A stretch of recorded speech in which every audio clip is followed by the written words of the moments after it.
Good evening. It is 7 o'clock. I will call to order the June 4th, 2024 meeting of the Fort Atkinson City Council. Clerk Everett, would you please call the roll? Councilman Becker. Here. Here. Councilman Johnson. Here. Councilman Schultz. Here. Councilman Bristol here. Here.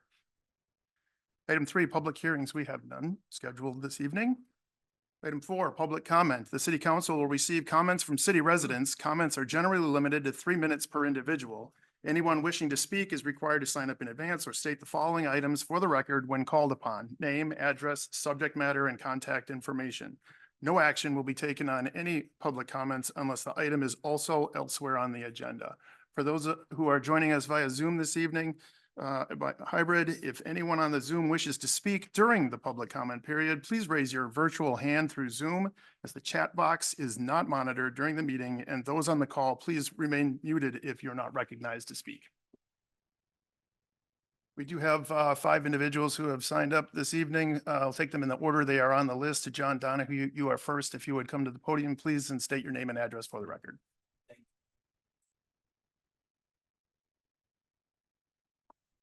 I am John Donahue, residing at 1550 Ravine Street, Fort Atkinson, Wisconsin.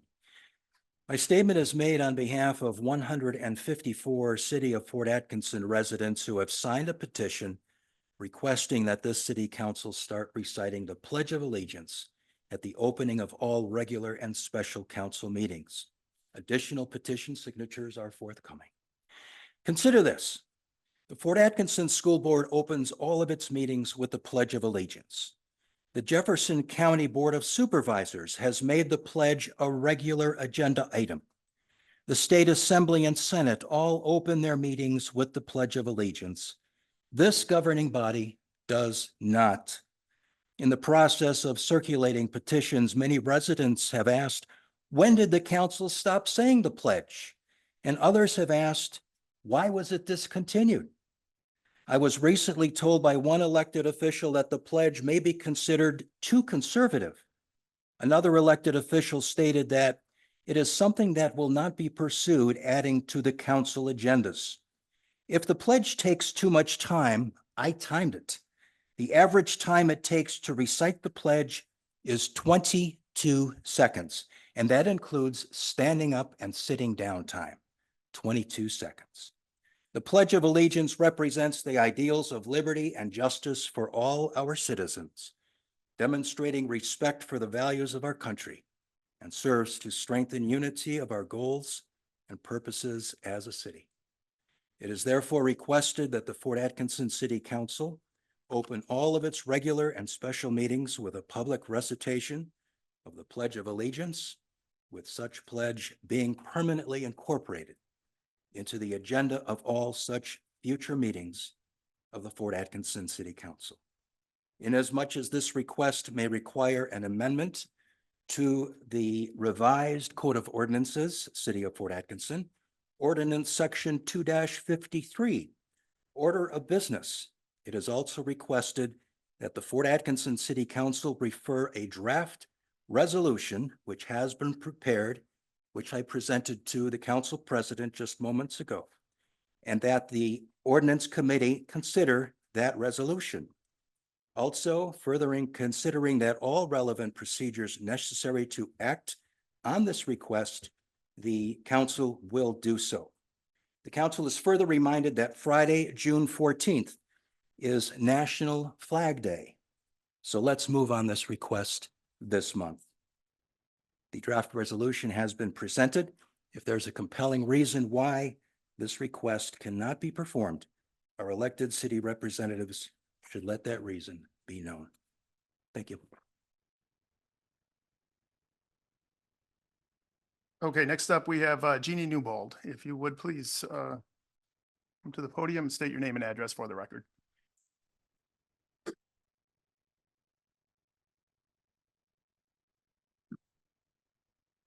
Jeannie Newbold, 411 McMillan Street. What else? I'm here to speak tonight in support of reciting the Pledge of Allegiance.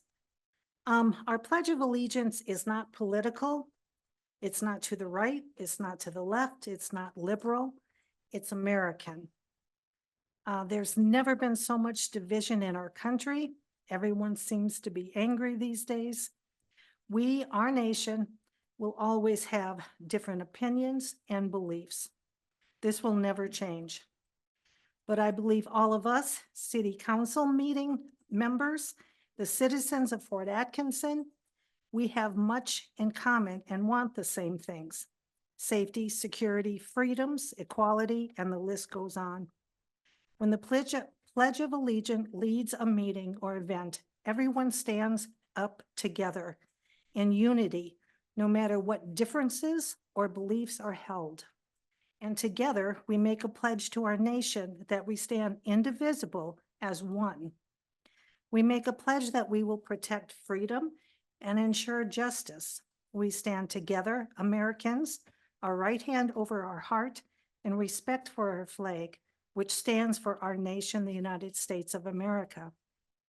I brought up the flag just to remind us of the colors and what they mean. Red stands for hardiness and courage. White is the symbol of purity and innocence. Blue is the color of vigilance, perseverance, and justice. And I can think of no better way to start every single meeting or event is when the whole group, everybody, stands together, and we are strong when we do. I thank you and appreciate your time. Okay, next up, we have Lori W. Last name starts with W. I have a township address here. Are you a property owner? And the address, well, if you, let's, wait till you're on the mic and then state your name and address for the record, your Fort City My of name is- Atkinson address. My name is Lori Walgamuth, and my address is N2266 Frommatter Road, Fort Atkinson, Wisconsin. Do you have a City of Fort Atkinson? And I also have another home at 307 East Milwaukee Avenue, Thank you. Fort Atkinson.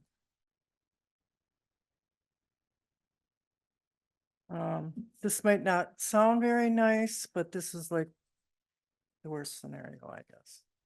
It starts here with something as small as this and grows into something larger and larger. It spreads to our first responders, police, fire, National Guard, military, top government officials, and before you know it, we are communist and Marxist country, taken over by the one world order, the Great Reset. No USA and no rights. We must hold our officials accountable. The time is now that we must speak out without cowering. You're either for America or against America. The pledge takes too long. That is one great big lie. We're supposed to put our city and nation in charge of liars. I don't like calling people out like this, but when you call 23 to 28 seconds too long, that is a lie. And when there's one lie, there's usually more to be found. It's too conservative. I love my country. We were blessed with the best because of a godly constitution, and it worked. Until unconstitutional people are now destroying it. We are being a disgrace to our forefathers and a disappointment and destroyers to the next generation. You cannot have it both ways. Please think about this. One nation under God, or one nation under Satan. You are either for America or against it. One good thing that came out of this is we all now know what board members stand up for what is right so that we can get the word out when voting next. God forgive America.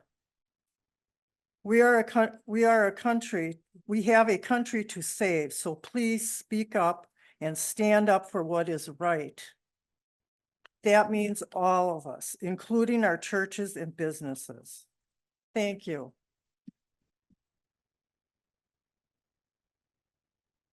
Next up, we have William Last. If you would please state your name and address for the record. William Last, 609 Clout Street, Fort Atkinson. I'm here on a couple of items, but first, they just installed sidewalks on Clout Street. And neither Nelson, Caswell, or Zafke, which are adjacent to us, they're tearing up those streets and not putting in sidewalks on those. Also, on the south side, they got Park Street and Grove Street, which Park Street is right across from Luther, and they're not putting in sidewalks. So either some people are getting sidewalks put in for free, or some people are being forced to have sidewalks and some people don't. So either way, it's kind of a discriminatory, and there's really no reason. The east side of Clout Street, they did both the west and the east side.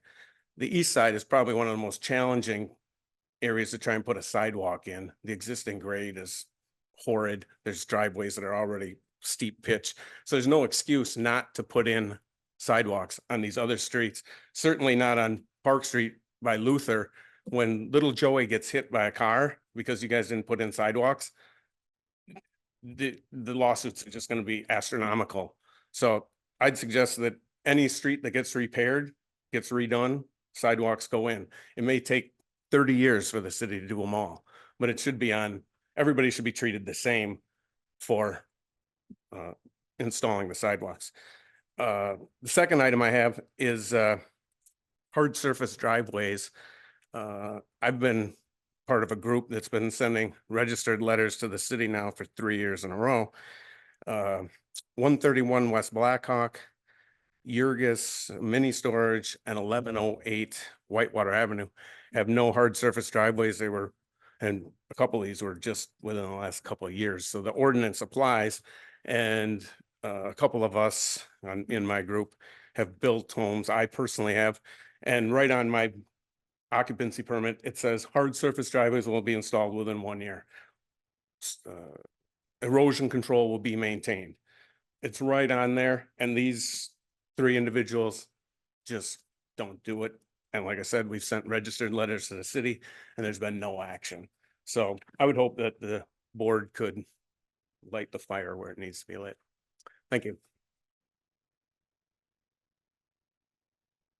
Okay, we have one more who has signed up to speak, Jerry Tangway. Would state your name and address for the record, please. Jerome Tangway, 324 Rogers Street, Fort Atkinson. And I'm very brief. I'm just here in support of Mr. Donahue's proposal to have Pledge of Allegiance at our council meetings. Thank you.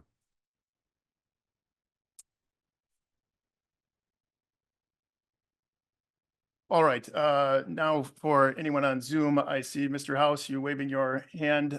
We will take you first. If you would please state your name and address for the record. John House, 104 Jefferson Street, Fort Atkinson. I got an email from the Wisconsin Department of Natural Resources that June has been picked as Invasive Species Month. What a wonderful thing. They are getting together to get rid of the purple blue stripe, the Pragmates, and I'm certainly hoping that the city will act with them, with their help, and getting rid of all the Pragmates that are in the Ramish subdivision and also by the Crown of Life grade school. And last time I chatted with you folks, I said that I had gone to a Rock River Coalition meeting. Well, I was really excited to see that Fort Atkinson is actually a member of that group. So I would like to read the mission of that group to you. And it says to educate and provide opportunities for people of diverse interests to work together to improve the environmental, economic, cultural, and recreational resources of the Rock River Basin. There is many donors and grantors. So I would love to share with you that I'm becoming a member, and so is the Citizens for Greater Fort Atkinson is also joining. So your help would be very much appreciated to attack those invasive species. They are actually along the river on the in front of the old disposal plant from the Indian Pantaglio grave site.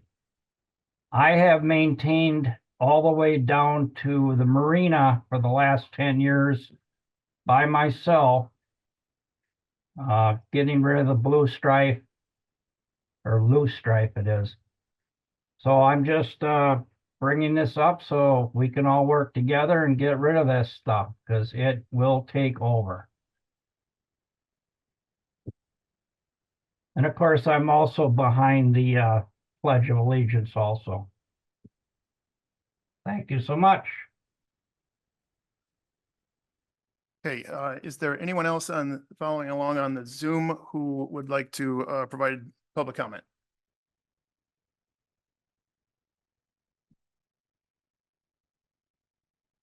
I don't see any. Public comment is closed.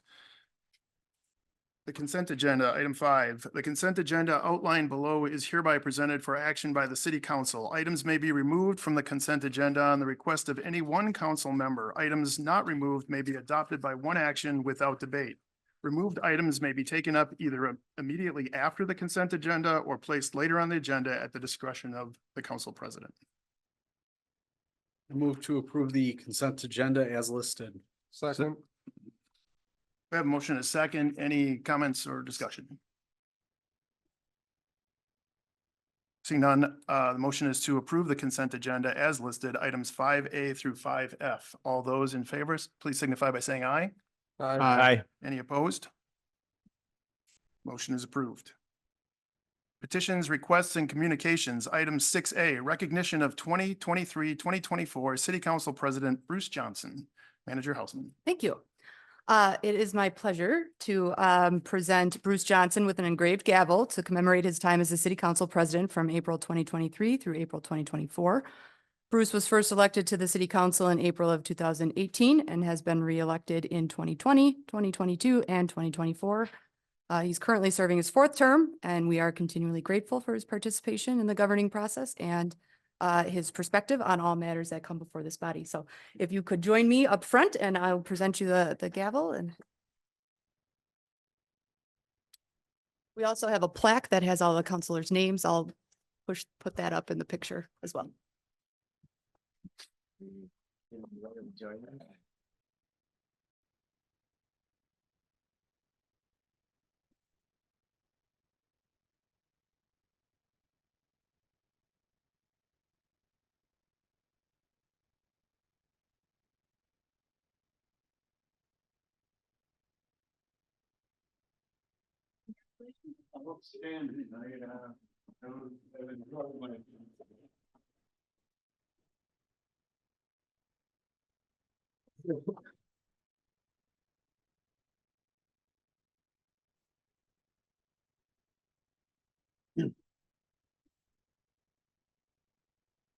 Thank you, Councilman and past President Johnson, for ushering us through those 12 months. It has truly been a joy for me. Item 6B, presentation of the City of Fort Atkinson financial statements and supplemental information for the year ending December 31st, 2023. We have our auditor, Andrea Jansen, with us from Baker Tilly this evening. And I would Andrea, you should be able to share your screen. Let me know if you cannot.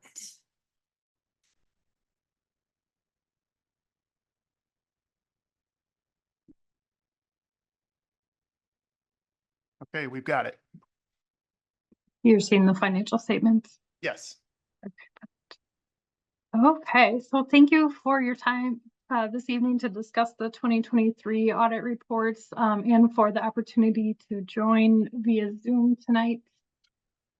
My name is Andrea Jansen. I'm a principal in charge of the city's audit with Baker Tilly.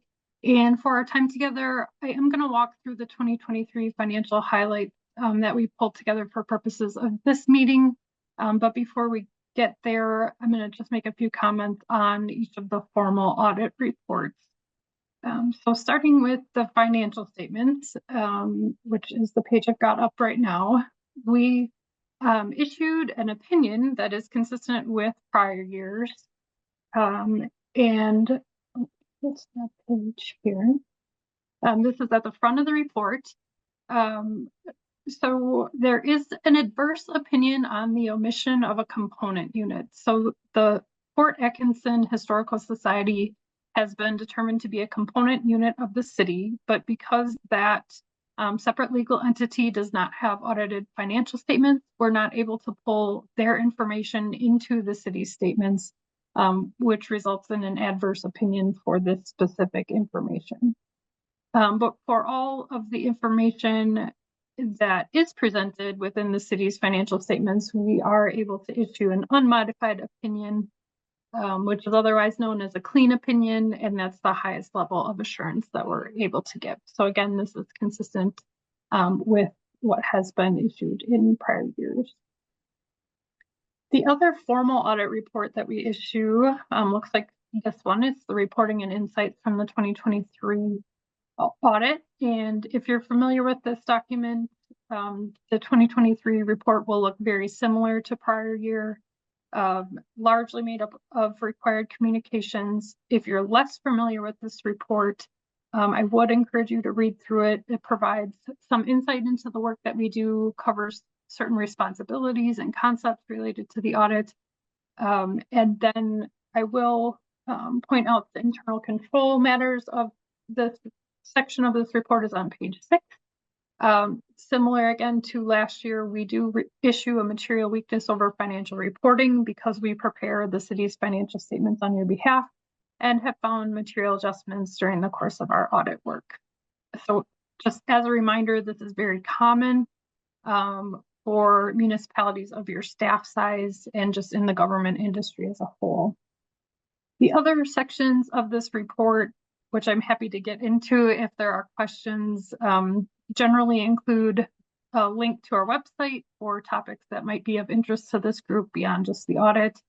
There's contact information for your audit team, upcoming changes in accounting standards, and then the last section of the report really is a look ahead to the 2024 audit. So if you do have questions or concerns from your perspective that you want to talk through at any time during the year, please do feel free to reach out to me or anyone on the audit team, and we welcome that conversation. We are available as a resource to you. So I'm going to move into the numbers then from 2023. And we pulled together again for purposes of this meeting some metrics that we think are important when we look at the 2023 financial statements. So the first chart we've got here is the general fund, which is your primary operating fund of the city. And we're looking at fund balance, which as a reminder, that's equity or what's left over when we've got simplified terms, assets minus liabilities. This chart on the top, we've got 2023 in blue and 2022 in black. And you can see we've got a slight decrease in the total fund balance since last year. Taking a look at the bottom of the chart, we start with non-spendable fund balance, which is just as it sounds. It's assets that are tied up in things that are not in spendable form. So we've got the general fund advancing money to other funds, including TIF districts, and the other large balance in there is land held for resale. So you're not able to use those funds to pay your bills right now because it's tied up in a different asset class. No restricted fund balance this year, moving up the chart. You've got assigned fund balance of just under 900,000. As a reminder, assigned fund balance is fund balance that you've earmarked for specific purposes. You could see the details of that on page 43 of your financial statements. But generally, amounts have been assigned for equipment replacement and 2024 budget items are the bulk of that balance. And then lastly, we've got your unassigned fund balance of about 3.8 million. at the end of the year, which is an increase from last year. These funds haven't been earmarked for any specific purpose, and we'll talk more about those on the next page. But before we get there, we'll take a look at the change from 2022 to 2023. As I mentioned, there was a net loss during the year of about 159,000. Typically, we look at this middle column, your final budget, to see what your plan was for the year. This final budget column is showing a plan for a net increase in fund balance of 662,000 roughly. I do want to mention that this is really sort of the effect of the final year of transitioning certain activities out of your general fund and into separate other funds. So what you've got here is tax levy dollars budgeted for in the general fund that are really being spent in other funds. So it's creating a little bit of a distorted picture here for 2023. I expect that to be cleaned up in 2024. If you wanted to see the details of what makes up the actual to budget for your general fund, you would find that starting on page 59 of your financial statements.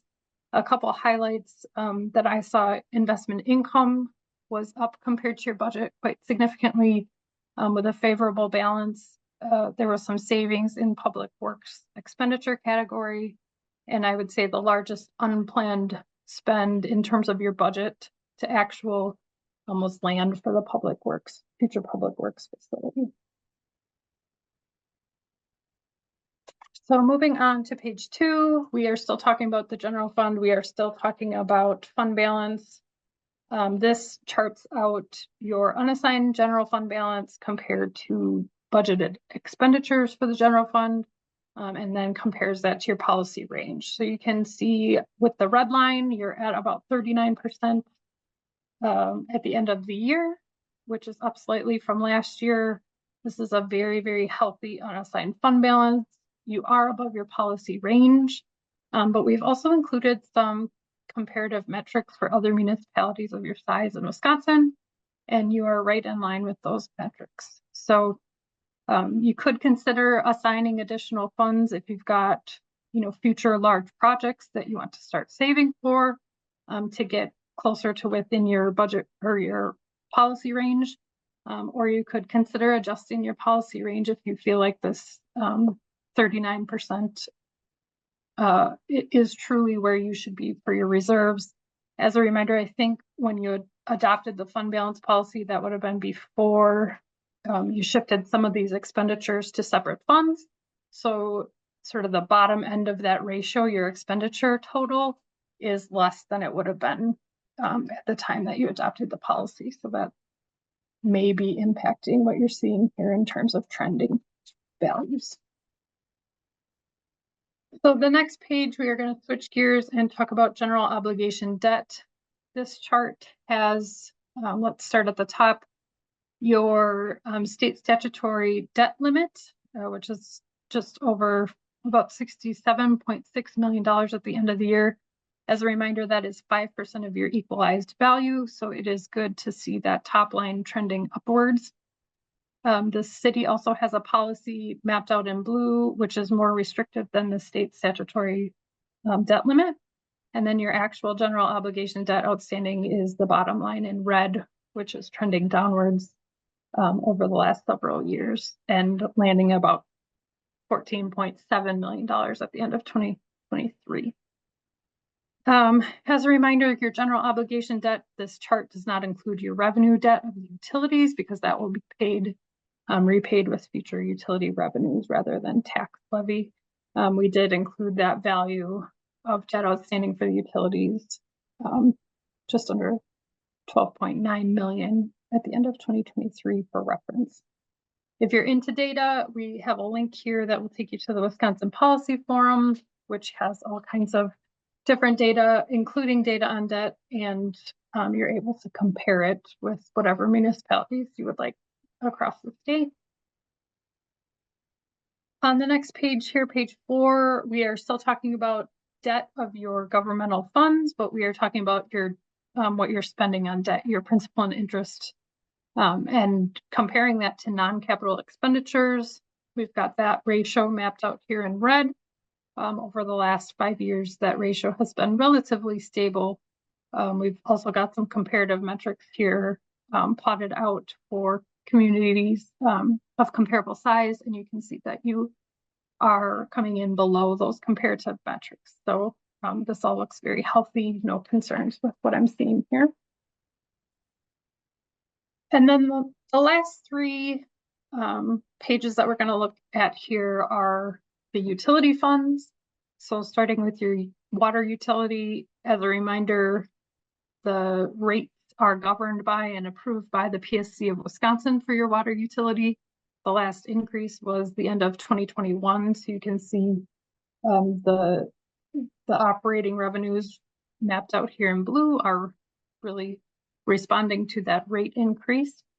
And then you've got your operating expenses mapped out in black with a nice healthy margin for 2023, about $1.4 million in operating income. We've got your unrestricted cash reserve balances listed under the chart, about 1.7 million for 2023, building up slightly from 2022.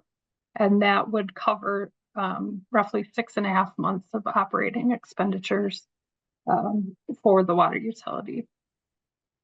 And lastly, on this page, you've got your investment in capital showing how much of your plant is debt funded versus equity funded. 12% debt funded, I would say, is a very healthy ratio. So no concerns there. Moving on to the sewer utility, we've got just under $3.8 million in operating revenue in 2023. You can see that there's been a phased in rate increase over the last several years. A pretty healthy margin here, 3.2 million, in operating expenses for the year. So about 600,000 in operating income. You've got healthy cash reserves, just under 4 million, which would be just over a year's worth of reserves. And then you can see your debt ratio is slightly higher in this fund, really to be expected with the amount of significant plant upgrades that have been done over the last couple of years. And then that brings us to the stormwater utility results. You can see this one is a little bit upside down in terms of operating results. So your net income for your operating activities is actually a net loss this year of about 53,000. You're just about at the break-even point in 2022, but the expenses have grown faster than revenues, which are for the most part flat since 2019. So I would say this fund is one you'll want to keep an eye on, review activities, review the rates to make sure that this fund can continue to be self-sustaining into the future. You can see these operating results are having an impact on your unrestricted cash reserves in 2023, which are about in half from the prior year. The debt funding ratio, it looks fine, but again, you'll just want to make sure to get those operating results squared away as you look to the next year.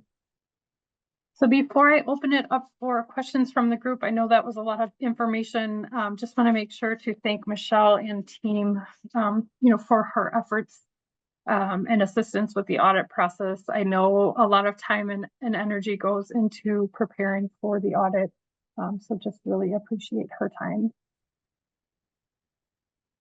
What questions can I answer? Okay, does anybody have any questions for Andrea?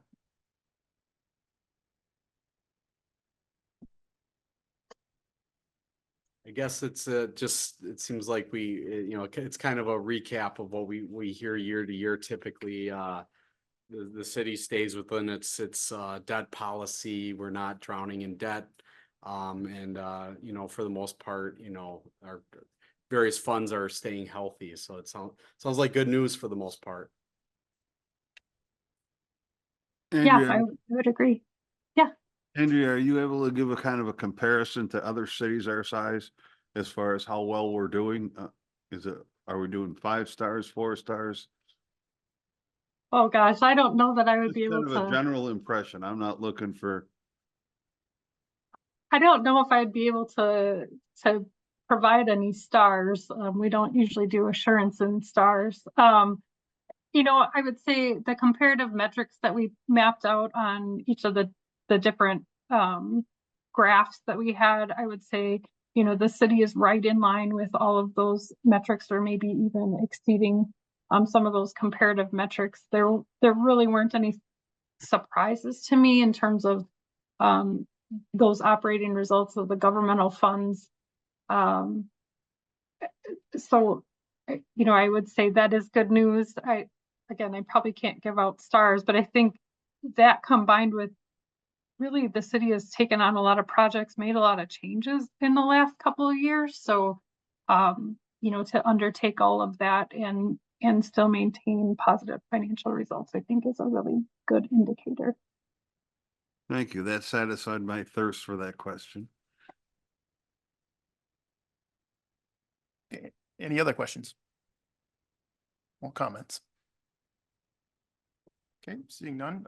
Thank you, Andrea, for the report. Thank you, staff, for the work in helping us get to here. Thank Thanks you. so much. Item 7, resolutions and ordinances. We have none this evening.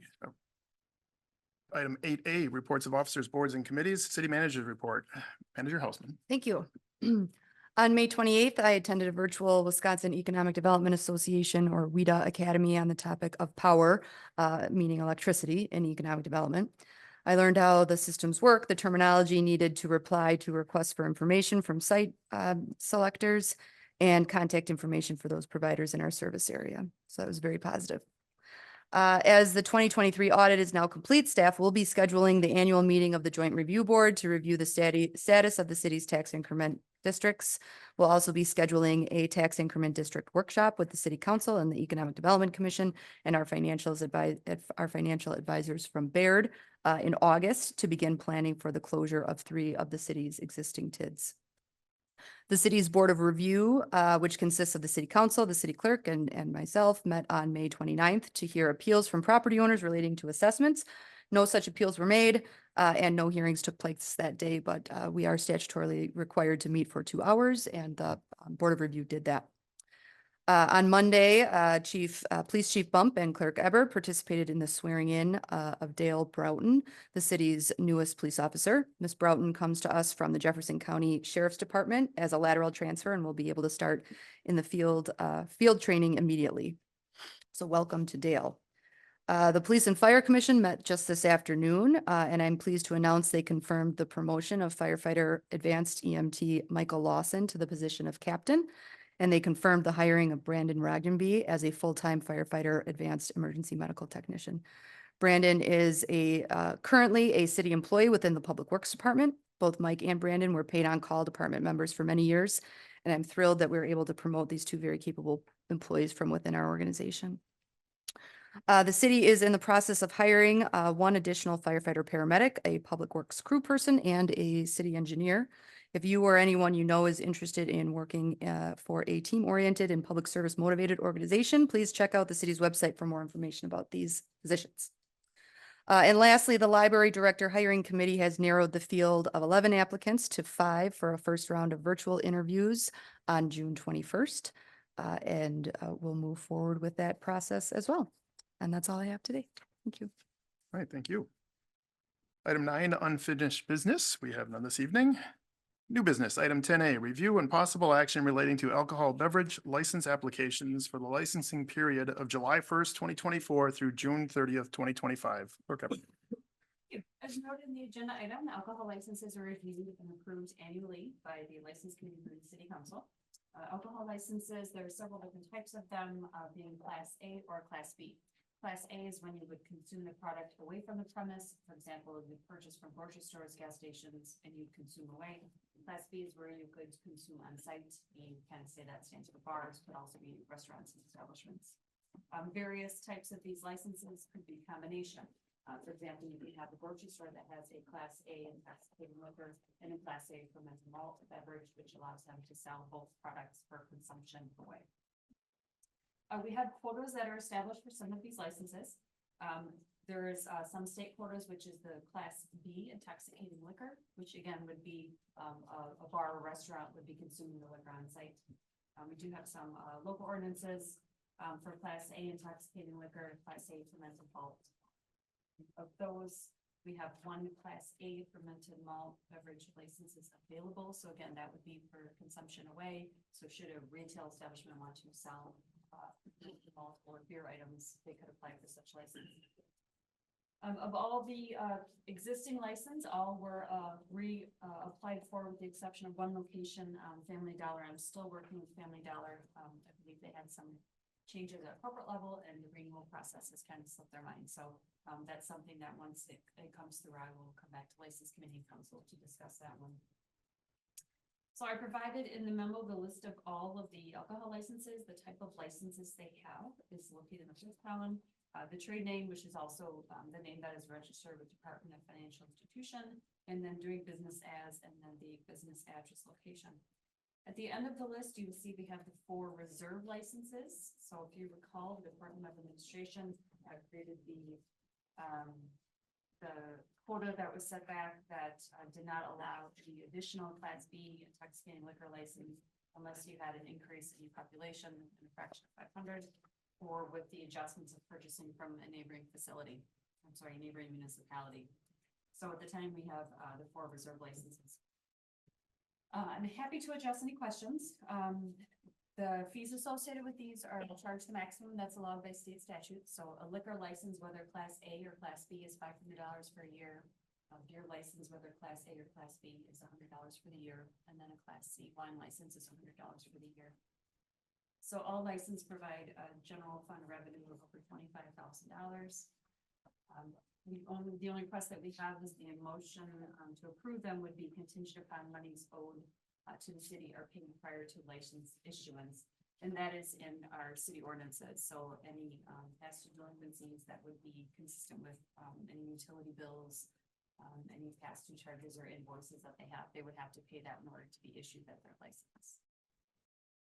Happy to answer any questions if the council has any.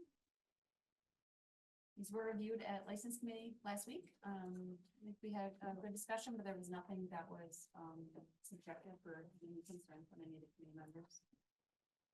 Has there been any movement on the one that we offered with Exonia? I believe their town board did offer to sell it to us, but we have not been able to fulfill that agreement yet. But it is in process, and I think it will be favorable for us. Excellent.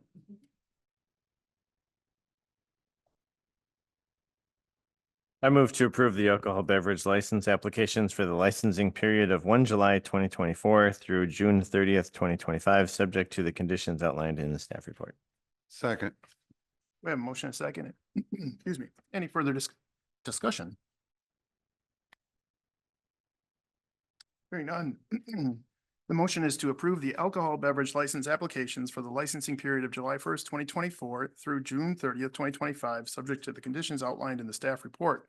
All those in favor, please signify by saying aye. Aye. Any opposed? Motion is approved. Item 10B, review and possible action relating to cigarette, tobacco, and electronic vaping device retail license applications for the licensing period of July 1st, 2024 through June 30th, 2025. Clerk Everett. Thank you. As council may recall, in the past, we have issued cigarette and tobacco licenses. This statute does not require approval by the council, but again, I say this every year. I feel it's appropriate for the council to know and approve these as it is products that are sold to those of a certain age. Pardon my intrusion, please. Michelle, I don't think your mic is on. It is. I'll talk louder. Thank you. Okay. As stated, cigarette and tobacco licenses have required to have been issued by the governing body. Wisconsin Act 73 was passed into law in December and became effective. Certain provisions of this law became effective March 6th, which requires municipalities to license establishments that sell electronic vaping or e-vaping devices. Prior to the act, these locations were able to sell these products without a license. So now the new license application, which was created by Department of Revenue, requires licensing for cigarette, tobacco, and electronic vaping. So that going forward, we will see those 3 items listed for this item. The few locations in the city that did sell the e-vaping products, worked very well with, us and our police department in early March to get the appropriate license. But again, as it's an annual license, those licenses are up for renewal, the same schedule as the alcohol license. So we have had, applications, submitted appropriately with the exception of Family Dollar Store again. I added to the memo a column which shows which items each location does sell, whether it's cigarette, tobacco, and e-vaping, which their license does include those items on there. Should a location not sell cigarettes and they have a license and they choose to sell cigarettes in the future, that is okay, because they have a license that covers all three of them. We decided to put it on the license should there be some reason for the police department just to perform inspections, just to check on them. So it doesn't cause any concern. It's just something that we added to the licenses. Cigarette license is $100 per year. And that is the fee that's charged by state statute per max. The financial analysis mentioned something about Family Dollar and Hemp 1848. I just want to reiterate that was the financial analysis from the license committee. So to summarize, the full revenue potential of $1,900 with the addition of Hemp 1848, they did provide an application to renew the license. So the revenue for this provides $2,000 for the general fund operation. Happy to answer any questions. This motion again would be for the licensing period and then contingent upon any monies owed to the city or paid prior to license issuance. Any questions for the clerk, or is there a motion? I move to approve the cigarette, tobacco, and electronic vaping device retail license applications for licensing period of July 1st, 2024 through July 30th, 2025, subject to conditions outlined in staff report. Second. A motion and a second. Any further discussion? Hearing none.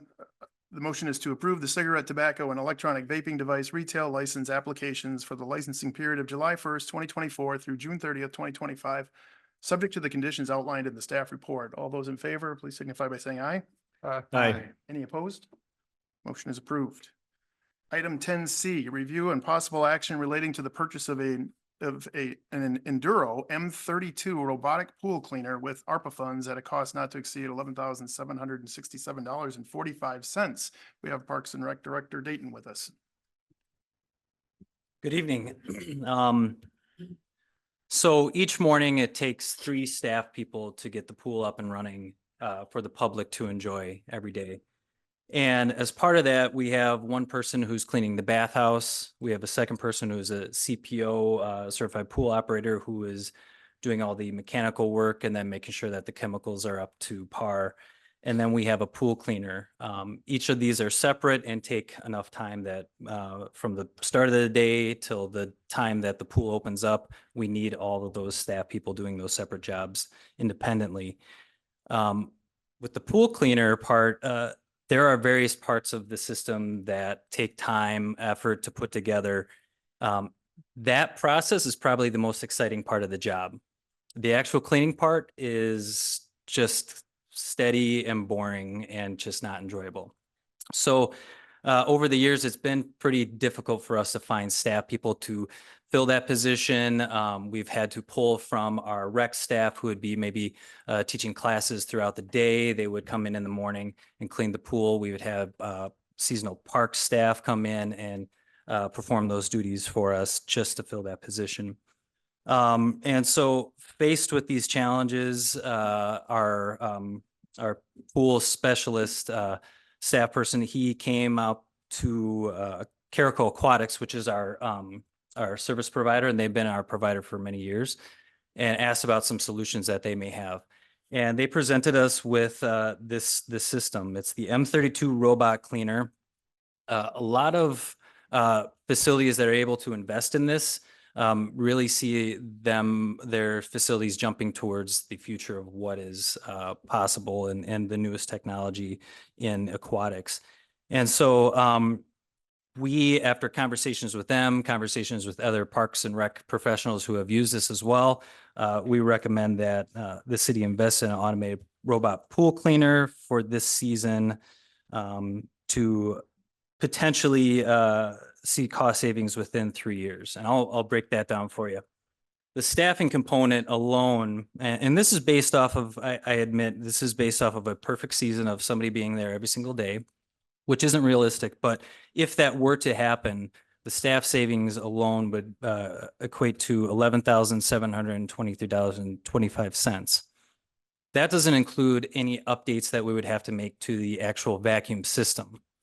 And as you can see there are all these individual parts that the prices go up, and that's what we see across the board. Every year, prices tend to increase. And so having to replace all of those different components would also come up to roughly $3,000.75.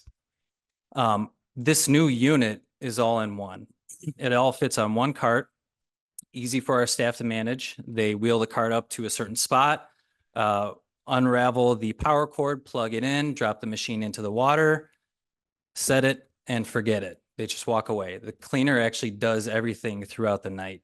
So our morning staff, our CPO, would actually come in and then take the unit out of the water. It drives up right up to the edge of the pool. He would drive the unit up against the wall and then grab it out of the water, put the unit back in the cart, and then clean out the filter and then put it away for the day and get it ready for the next day.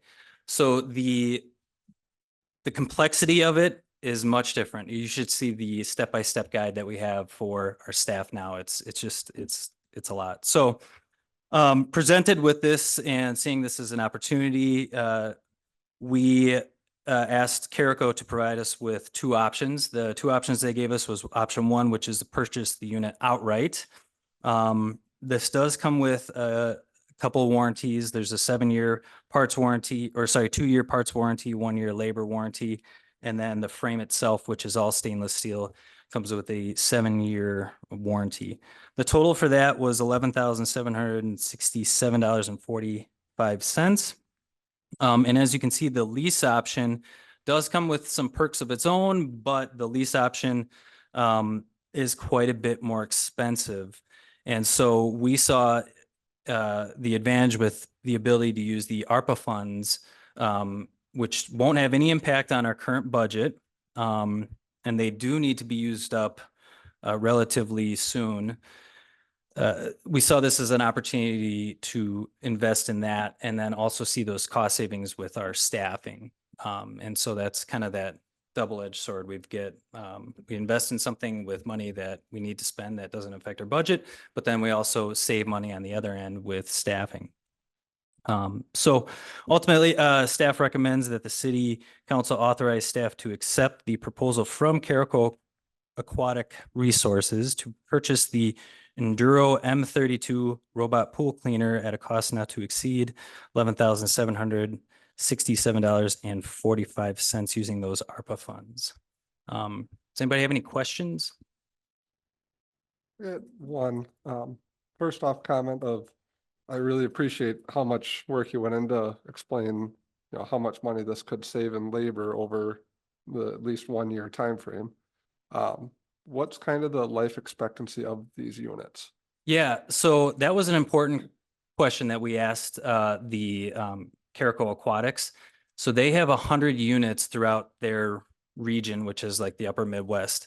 One of their original units, I think, was Sparta.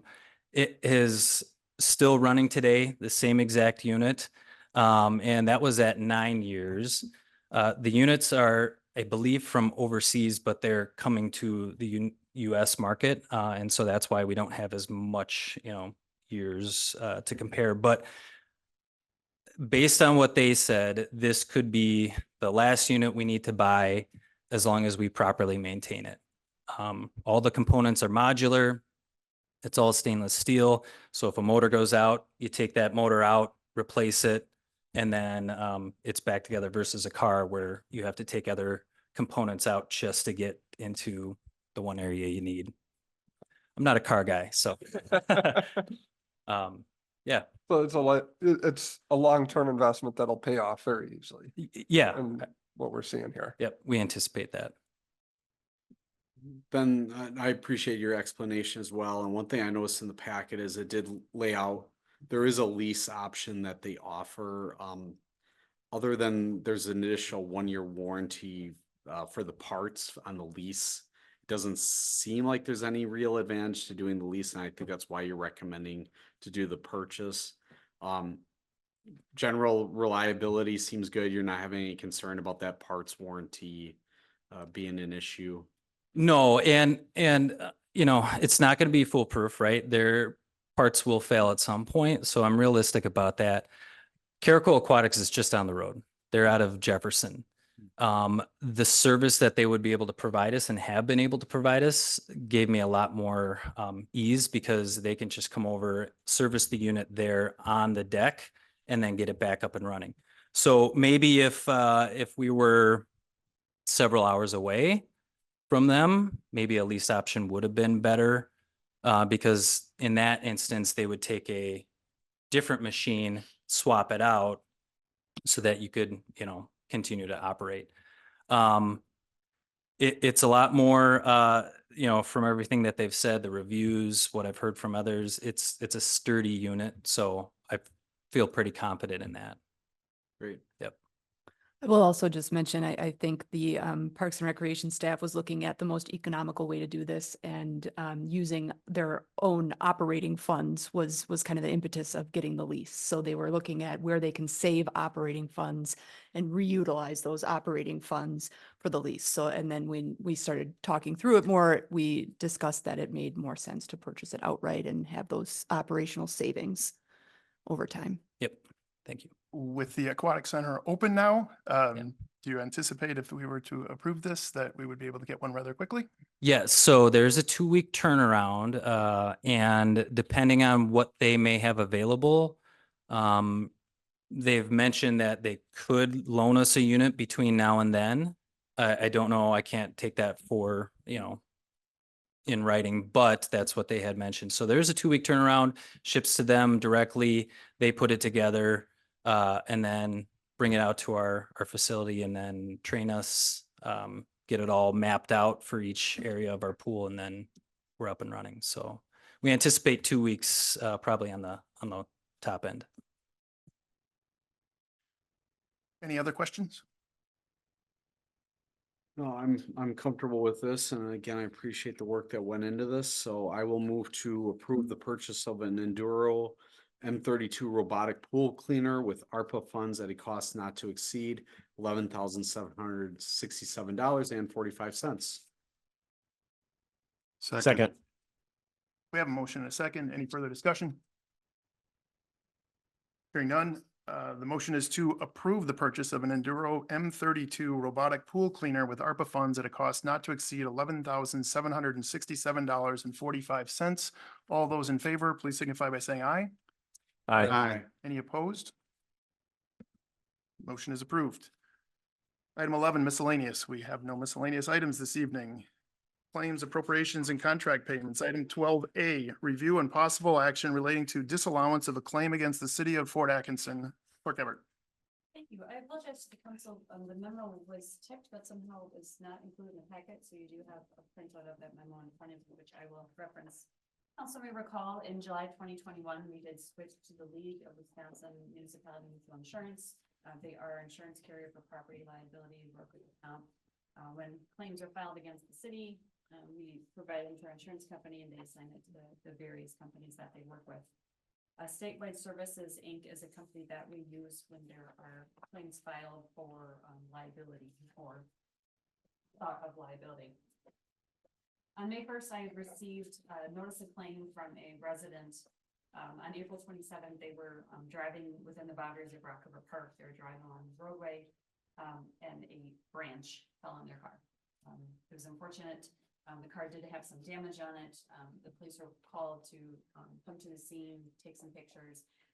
The claimant did have auto insurance, called their auto insurance to file a claim, and they were instructed that they should file a claim against the city. The claim was filed against the city, and then this was sent to our insurance company, where it was reviewed extensively. Myself and Director Dayton had lots and lots of emails and discussion and review on this, and I believe even some of Mr. Dayton's staff has included in the feedback with this. Following a review from the insurance company, they found that the city was not liable for a tree branch that broke and fell. The procedure is set by state statute, so this would be the next step in the process for the council to disallow the claim. From there, the claimant could file suit. That would again be the process that's required for the insurance. We don't see these often. I'm happy to answer any questions. And Councilman certainly chime in if there's something on the minutes. Any questions? I mean, this seems fairly in line with, like, with, we've had other cases or claims brought before us and they haven't been approved in the past. I move to disallow the claim against the city of Fort Atkinson pursuant to Wisconsin statute 893-81G. Second. The motion and a second to disallow the claim. Any further discussion? No. This would not be the time. Public comment has been closed. This is the time for this board to handle the discussions, but thank you. We have, we had a motion and a second. There was no further discussion. Correct? Okay. The motion is to disallow the claim against the city of Fort Atkinson pursuant to Wisconsin statute 893.801G. All those in favor, please signify by saying aye. Aye. Opposed? The motion to disallow is approved. Item 12B, review and possible action relating to the verified claims presented by the Director of Finance and authorization of payment. I move to authorize the verified claims as presented. Second. We have a motion and a second to approve the verified claims. Any discussion? Hearing none, motion is to approve the verified claims as presented. This is a roll call vote. Councilman Becker? Aye. Councilman Jekyll? Aye. Councilman Johnson? Aye. Councilman Schultz? Aye. Councilman Swicker? Aye, motion is approved unanimously. Item 13, adjournment. Move to adjourn. Second. Motion a second to adjourn. All those in favor signify by saying aye. Aye. Aye. Opposed? We are adjourned. Thank you all.